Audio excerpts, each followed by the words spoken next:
The Friday Rugby Preview with Stuart Cameron.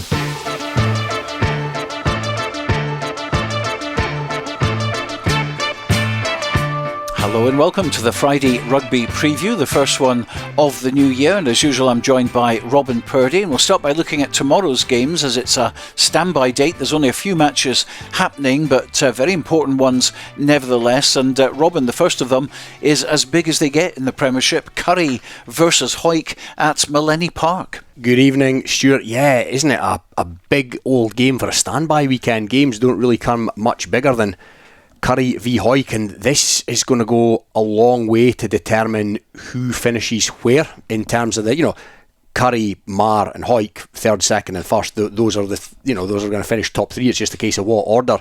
Finishing top for me is massive because not only does it guarantee the home semi-final, but you get through the home semi-final and you get the home final as well, and that's a massive advantage. So this will go a long way to determining who finishes where, and yeah, it's going to be some game. Because you'd much rather play the fourth team than the third team. There's something like 16 points between third and fourth at the moment. Yeah, absolutely. I think whoever finishes top will have a degree more confidence. You're absolutely right if they play the team in fourth, but it's that next game. It's the home advantage for that next game. We seen what it meant last year. The crowd helped to get the winning team over the line. I don't think there's another team at another venue, or even if Hawick were away from home, I'm not sure they'd have pulled themselves through that.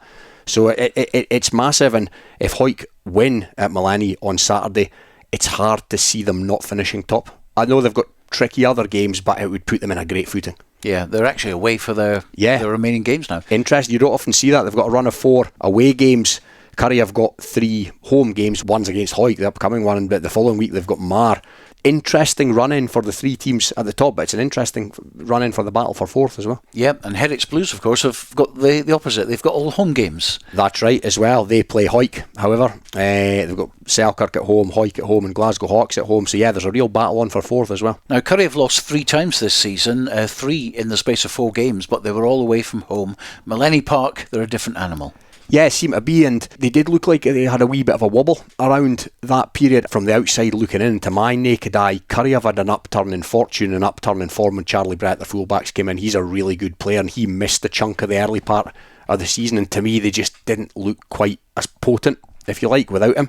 He's come back in, and I don't think they've lost the game since. So yeah, Curry have got Hawick, Mar, but then Curry have to go to Kelso. Poinder as well, and we all know that ain't an easy task. It certainly isn't. Well, let's hear from Matty Douglas, head coach of Hawick, ahead of this one. There's probably no tougher fixture in club rugby than heading to Millennium Park, and especially after the Christmas break. They're a formidable side at home. Not many teams go there and probably, 1, put a performance in, and 2, get a result. So look, we know the challenge that faces us this weekend, but this is a huge game in context of the season. I feel if we can put a performance in, and whatever happens, this will go a long way and probably dictating that 1 and 2 spot who will finish there. We want a home semi-final. I'll not cover that up. It was a massive boost last season, so we're focused on the task at hand probably this week, and then 3 away games on the bounce after that to finish the season. So we're in a tough run of fixtures. I'm not going to lie. We've got some tough places to go, but it's just week at a time. It's game at a time. And this week we focus heavily on trying to put in a performance that we can be proud at Millennium. We're starting to play some really good rugby. I feel the performance levels against Jed, Accies, and then looking at that Kelso game, probably looks a pretty good result going by the run of form that they're in. So we're starting to develop our attack, and set pieces really starting to fire now. So really pleasing of where we're at as a squad. The players have worked extremely hard over the Christmas period. I think we had 30 odd players training last Thursday, and we've had individual sessions in there, and then we've managed to get 2 sessions in this week. So look, preparation isn't an excuse this week. We've worked extremely hard at that, so it comes down to the performance, and probably up top, it probably comes down to individual preparation, and mentally, are we there, and are we ready to do battle? I feel if we get that right, then I'll back the players 100% that the performance will come. So unit wise, especially forwards, this is where it's going to be won or lost, especially at Millennium at this time of the year. Like the pack will have to perform and really take it to Curry, and then we've got an exciting back line who are putting some good rugby together, and we've got some great partnerships working hard in there. I feel Lee Armstrong and Andrew Mitchell are just getting better week after week, and if we can get some front foot ball, then that is a dangerous centre partnership for any team to defend. So we're in a great place. We head into this weekend with plenty of energy. We need confidence, but also we need to bring a bit of that kind of battle hardened performance there that we're ready to go toe to toe with Curry, because that's what it'll take. So it'll be tough. There's no getting away from that. But if we've got our prep right, then I'd like to think we'd be still in there at 60-70 minutes and be able to try and test Curry and push them all the way. So squad wise, we're probably looking to be able to pick from a full squad. Ross Graham will come back into the selection process this week after returning for suspension. Connor Sutherland will be probably a late fitness test.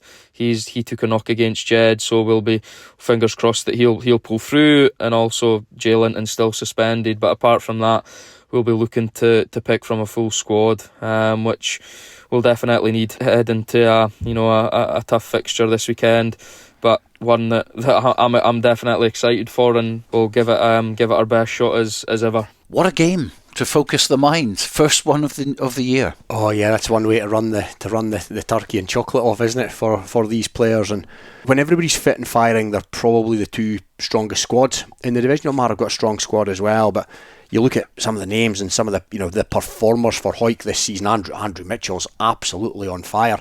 Kirk Ford is just Kirk Ford. He's been sublime most weeks. He's added tries to his game as well. Connor Sutherland is sort of moving from maybe slightly unsung hero to hang on a second, this kid is a top operator. He's arguably one of the players of the season, from any club. So, but Curry have got their operators as well. Cardosi in the back row, he's stepped up from Dundee and been a revelation. Christie's come back in, albeit playing out of position, around the sort of same time that their fullback came back as well, Brett.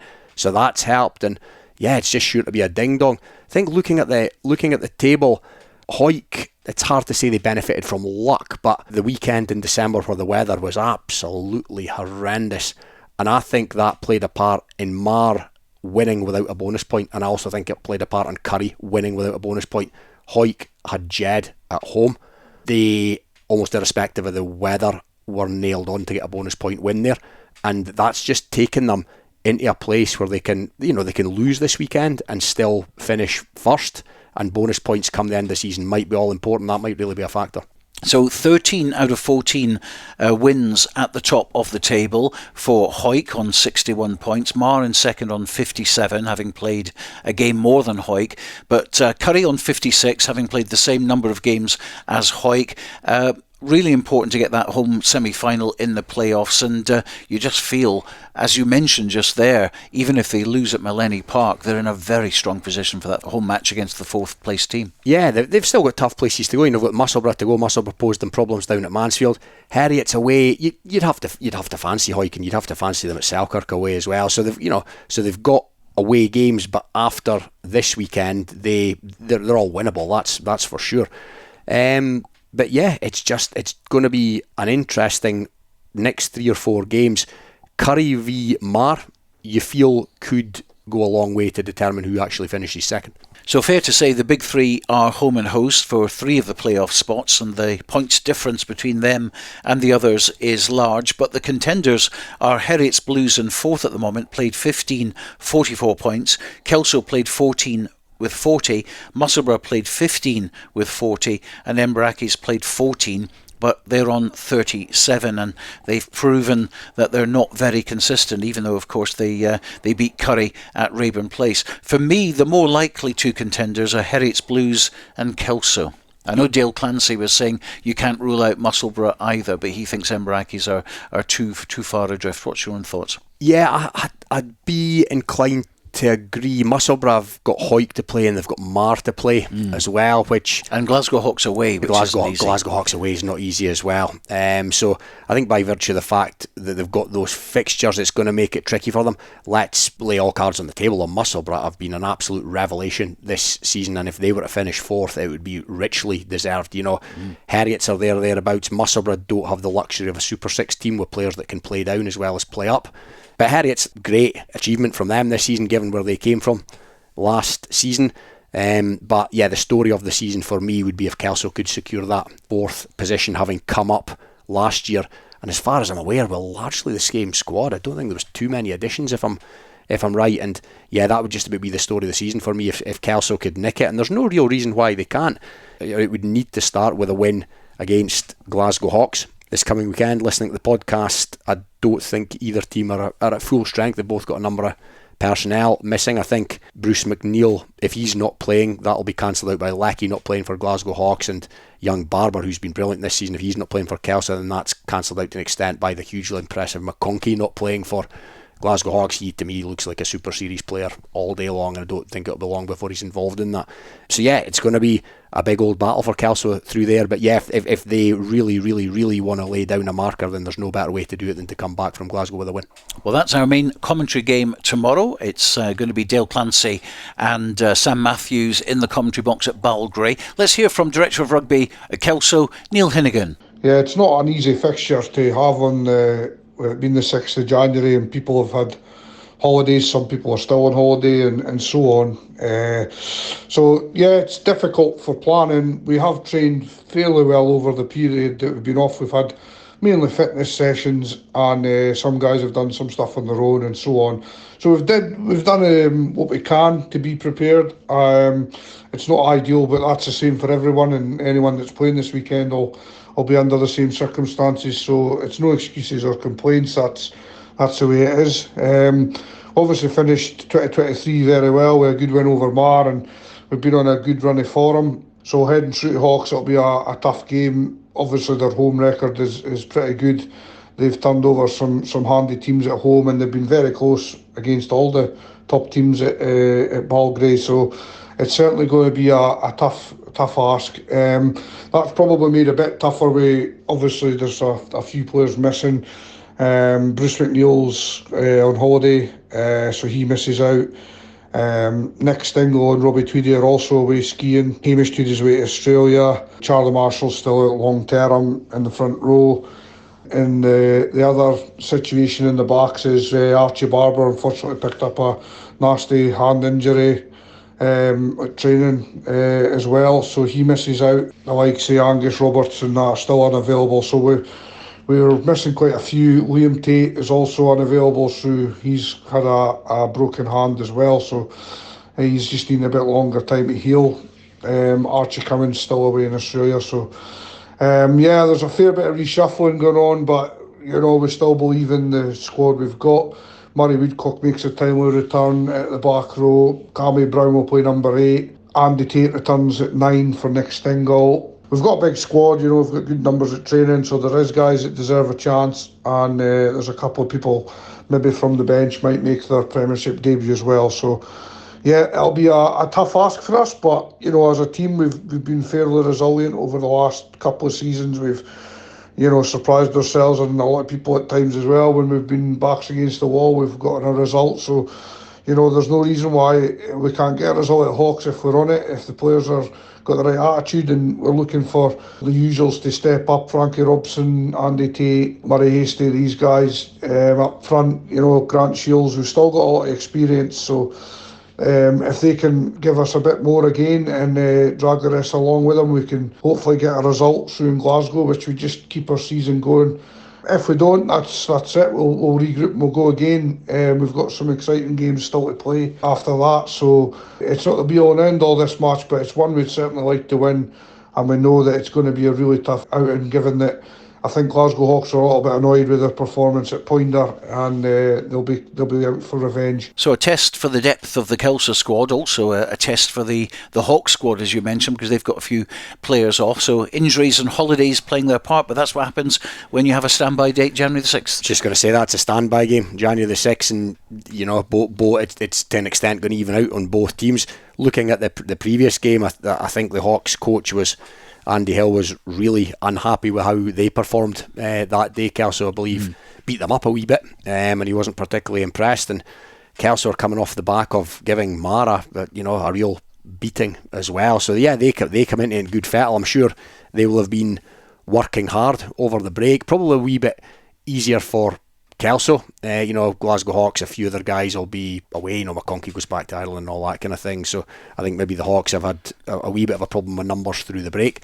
But yeah, it's an evenly matched looking fixture, and it's a good one for the live coverage to get back up and running in 2024. And the run in for Kelso, after this game, they go away again to Raeburn Place. I think that's going to be very tough. Edinburgh Accies, a game that we're hoping to be covering that day. They've got Curry at home, as you mentioned, and then Jed Forest away is their last one. Now that's going to be very, very interesting, because Kelso, being the fact that this is as local a derby for those two as is in the calendar, and Jed Forest, their last venture in the Premiership for the foreseeable future, and they will bring all the guns out at Riverside Park. So that's not an easy match by any stretch of the imagination. Yeah, if Kelso are going into that needing 5 points for fourth place, then that's to be a real ding-dong potentially. Jed have struggled for numbers throughout.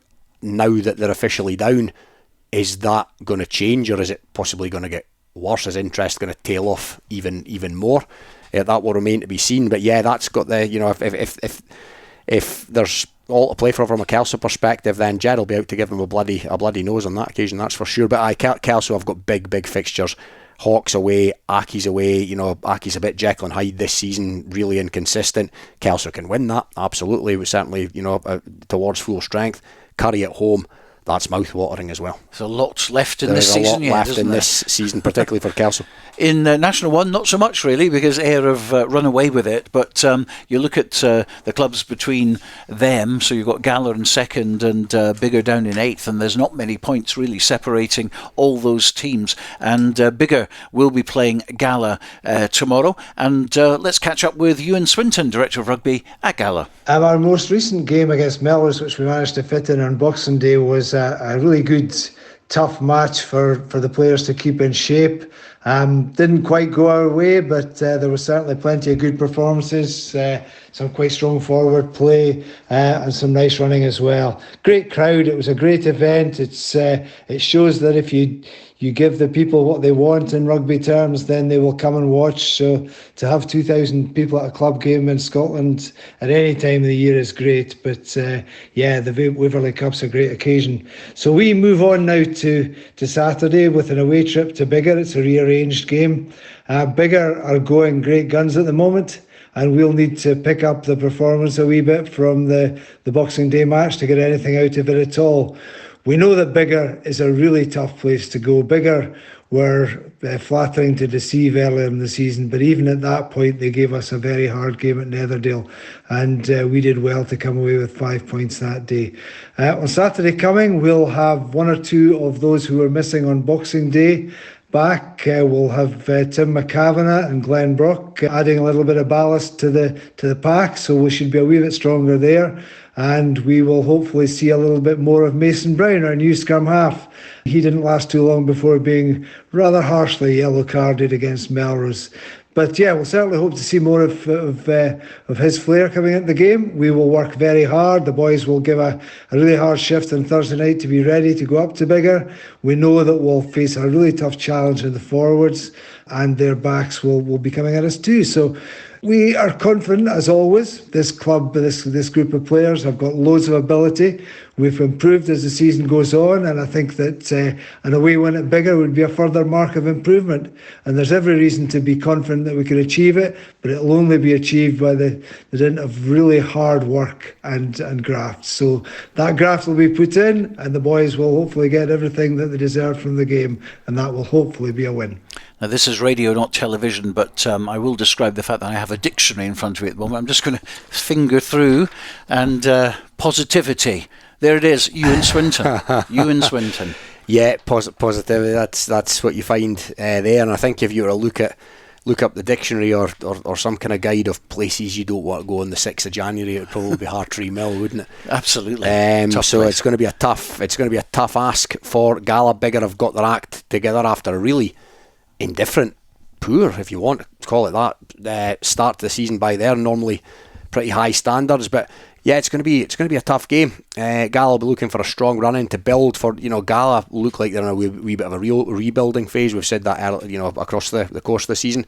McCavanagh coming in is a big boost for them, whether he plays in the back row or centre. And yeah, Bruff as well. Coming back in, so yeah, it's another game with a good look about it, and it's tough to call. Well, there's a Border League match tomorrow between holders Selkirk and National 2 table toppers Peebles. We're going to hear from both camps. Peebles head coach is Graham Patterson, of course, but let's start with head coach of Selkirk, Sesh Anderson. It's one game we really want to kick on from the Musselburgh game with immediate effect. We played some really good rugby that day. Unfortunately, Ben Pickles getting his tibia broken as well, which soured the day a little bit. He's been operated on, he's recovering well back at home now, and we wish him all the best, and we'll be keeping in close contact with him over the next few weeks, and give as much support as we can. But really it's all about, again, heads on it again. Focus is the Border League game on Saturday. Then we've got four sessions together before our next league game against Heriots on the 20th of January. So a lot of work to do, and a lot of focus is on us. It's all about us sustaining performances a week for the next 3 Premier games, but also more. This is just important into the Border League games. So we've got a lot to play for in both tournaments, and we're looking forward just to cracking on again after the Christmas New Year break. So we begin our 2024 part of the season having come off a pretty positive end to 2023, especially in our National 2 campaign with those 2 great wins, Falkirk and Last Wade, to kind of finish off our 2023 games, and leaves us top of the table in that respect, which is obviously very pleasing and a great reward for the players and the efforts that they've done. A bit of a break over Christmas, not too much. Just I think really one session off. Boxing Day was the only day that they didn't train. Trained all the rest of the days that would normally, Tuesdays and Thursdays. So real testament to the players' work ethic and desire to keep themselves going, ticking over that period. And now we change our focus slightly for this week to the Border League, and it presents different challenges as we head to Selkirk on Saturday. So we're seeing it as a great opportunity to test ourselves against different opposition from our league campaign, close neighbours in Selkirk, which we know a fair bit about, having played them plenty times over the years. But obviously they are sitting 2 leagues above us, so it's a great opportunity for us to see where we are at under extreme pressure of playing a top quality side. One of our targets this year was to get positive results in these games, these Border League games, and that showed in the early season, the pre-season game we had at Kelso, that we can raise our standards, and when we're facing especially the Premiership sides, and that we have to really improve as a team, improve as individuals, in order to compete with these sides for 80 minutes, and that'll be the message that goes out to the guys, that there can be no respite at any point in the game, because these good quality sides will take advantage of that and punish us. So. And Selkirk certainly seem to have improved as the season going on. I think they had quite a tough start with a lot of injuries and such like, but I think they're getting guys back. So that means that we're going to go there to face a real improving side as well, who are growing in confidence, and hopefully it'll be a good contest for both sides to see them set up for the rest of their league campaigns. Although we will be focused on this game, one eye does kind of stray away to look at next week's game against Newton Stewart when we resume our National 2 campaign. So yeah, it'll be utilised to provide our players with some much needed game time, having not played for a few weeks, and give them an opportunity to put their hand up for selection for that league game. Yes, there will be a bit of rotation round about how much game time people get, so we might not give everybody full 80s or as longer than they might have got in other games, but it does give us opportunities to say to guys, let's go and see what you can do under the pressure of playing against a top quality side like Selkirk, and hopefully that will transfer into a positive game, which is going to result in getting us back into that mindset for the remaining 5 games of our league campaign, which is obviously the main focus of our season, as we have put ourselves into a good position to follow that through. We're pretty much at full strength squad. That break has given obviously little bumps and bruises time to heal. Hopefully a couple of guys coming back. Donald Anderson had a head knock from the Falkirk game, so he's kind of been lucky in respect of the time has allowed him to get his return to play protocol done over the Christmas and New Year. So he'll come back into. Neil Hogarth hopefully will step back onto the field as well, having been off with an ankle injury since our game against Stumel a couple of months ago. So hopefully he'll step onto the field again and provide the cover that we're needed for up front.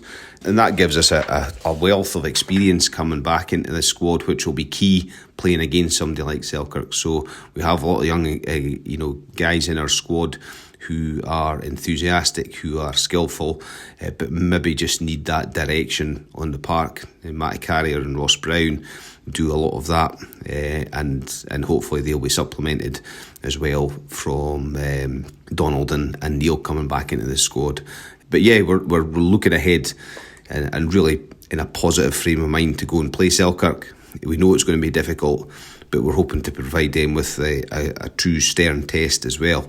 And it'll be a good game for everybody to watch. Always tricky, isn't it? You've got a border league fixture, and then the following week you've got an absolutely crucial match against Newton Stewart, which you have to win to more or less secure promotion. This is a really, really tricky one for Peebles, because the time of year that this particular game falls against Selkirk, normally you probably want boys to come out the break and get a bit of rugby, but you don't want Harrison to get injured, or Ross Brown or Carrier or even Wolfenden. I mean, that would be a catastrophe going into next week's massive game, as you say. So I don't know, do you wrap the top operators in cotton wool, or do you try and get 40 minutes into their legs? It's a real quandary. What would you do?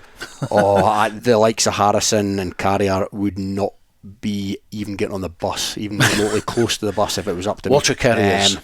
Yeah, Carrier, the water carrier. But no, for me, you can't risk it. There's too much at stake next weekend. I spoke to Peter Wright, the last Wade coach, after Peebles' brilliant victory up there, and he was already of the opinion that it's a done deal now for Peebles. I'm not sure I'd go to that length yet, but it looks very, very, very doable if they can beat Newton Stewart next weekend. On the other side of the fence, of course, it's a great opportunity for Peebles' younger players particularly to test themselves against opposition like Selkirk, who of course have wobbled a wee bit at home this season and last season. Oh yeah, if this was maybe later in the season, or if Peebles didn't have what they have riding on next weekend, if both teams were at full strength, you'd say that this might be a wee bit of a banana skin for Selkirk. But let's not forget, Selkirk had a wonderful win last time out, a really, really good win, and all credit to them. That, not that many people probably seen that coming, the win at Musselburgh. But no, Peebles are upwardly mobile, and they, on another day, would have fancied a crack at this Selkirk team. I remember being at Mansfield Park under Jerry McGuinness's reign, and Peebles beat Hoyk, and there is footage available for that one, and that's something that I'm sure they'll be having a little look at before they go to Philippoch. Oh yeah, they've got it in them. They gave Melrose a really good run. Yes, last season. That. Yeah. Nearly turned them over. I think it was a Friday night game. Yes, that's right, under the lights, pouring rain. Yeah, and I thought they were really, really impressive. First game out, border league game down at Kelso. Start of the season, they gave Kelso a good run for long enough as well. So yeah, Peebles have got a bit about them. They've got this brilliant youth setup. Selkirk are safe in the Premier. They're sitting on 8 points from 3 games, second in the table to Hawick in the Border League. So they can almost target the Border League now, and let's not forget they're the holders. Yeah, and then the sevens after that. My goodness, we're talking about sevens in January. Unbelievable. Well, that's just about it for today, though. Rugby Radio tomorrow coming to you direct from Balgray in Glasgow, where we'll have full commentary of Glasgow Hawks against Kelso in the Premiership with Dale Clancy and Sam Matthews commentating. We'll also be covering Curry versus Hawick with Robin reporting from Maleny Park, and also keeping an eye on the other 2 games involving Gala, Selkirk and Peebles. Hope you can join us at 1:30 for 2.5 hours of live rugby. But for now, from Robin and me, a very good night.